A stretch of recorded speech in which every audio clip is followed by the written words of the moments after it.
Il y a des expériences qui ne mesurent pas seulement un comportement, mais qui mettent à nu ce qu'il y a de plus troublant en l'homme. Celle de Stanley Milgram, en 1961, en fait partie.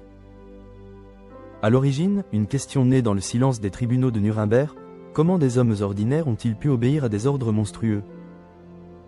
Milgram, jeune psychologue américain, veut comprendre cette mécanique, et ce qu'il découvre dépasse toutes ses attentes. Un homme en blouse blanche, symbole d'autorité. Un volontaire, persuadé de participer à une étude sur la mémoire. Et un autre homme, complice de l'expérience, qui joue le rôle d'élève. À chaque erreur, le volontaire doit lui infliger une décharge électrique. Les cris montent, les supplications se font entendre. Et pourtant, la voix calme de l'expérimentateur répète: continuez, l'expérience l'exige. 2/3 des participants iront jusqu'à 450 volts. Non pas par cruauté, mais parce qu'un ordre a suffi à anesthésier leur jugement moral. Freud l'avait pressenti, le surmoi n'est pas seulement une instance qui interdit, c'est une force qui ordonne de jouir de l'interdiction elle-même. Ici, le sujet ne désobéit pas, il s'offre à la loi. Obéir devient une manière de se décharger de sa culpabilité. Je ne suis pas responsable, je ne fais qu'exécuter. Cette phrase, Milgram l'a entendue des dizaines de fois.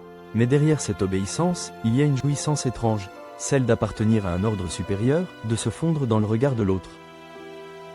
Un simple uniforme, une posture, un ton assuré, et le sujet remet entre les mains d'un autre sa propre conscience. Lacan dirait: le sujet croit dans le savoir de l'autre. Il suppose que l'autre sait ce qu'il fait, et cette supposition suffit à suspendre son propre jugement. Ce n'est pas la violence de l'autorité qui agit, mais la croyance dans sa légitimité. L'angoisse de penser seule fait de l'obéissance un refuge contre le vertige de la liberté.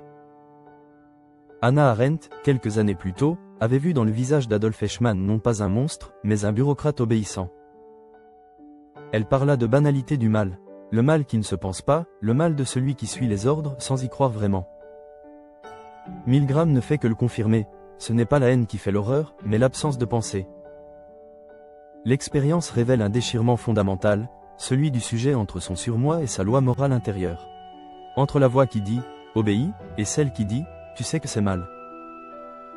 Le moi veut rester cohérent, fidèle à l'image du bon élève, mais c'est précisément cette fidélité qui le détruit. Freud disait, la conscience morale est la présence de l'autre en nous. Mais que devient cette conscience, lorsque l'autre lui-même devient immoral? Milgram ne voulait pas seulement dénoncer l'obéissance, mais montrer le prix du courage. Désobéir, ce n'est pas se rebeller, c'est redevenir sujet, c'est refuser d'abandonner à l'autre la responsabilité de son acte. Le véritable acte éthique, disait Lacan, n'est pas de suivre la loi, mais de se tenir face à elle.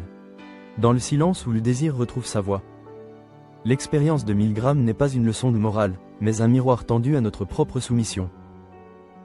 Elle révèle combien il est facile de se cacher derrière l'ordre, et combien il est difficile de penser par soi-même. Obéir, c'est parfois se protéger du réel, mais penser, c'est accepter d'en porter le poids. Parce qu'au fond, la liberté ne commence pas quand on dit non à l'autorité, mais quand on cesse de dire oui à l'ignorance.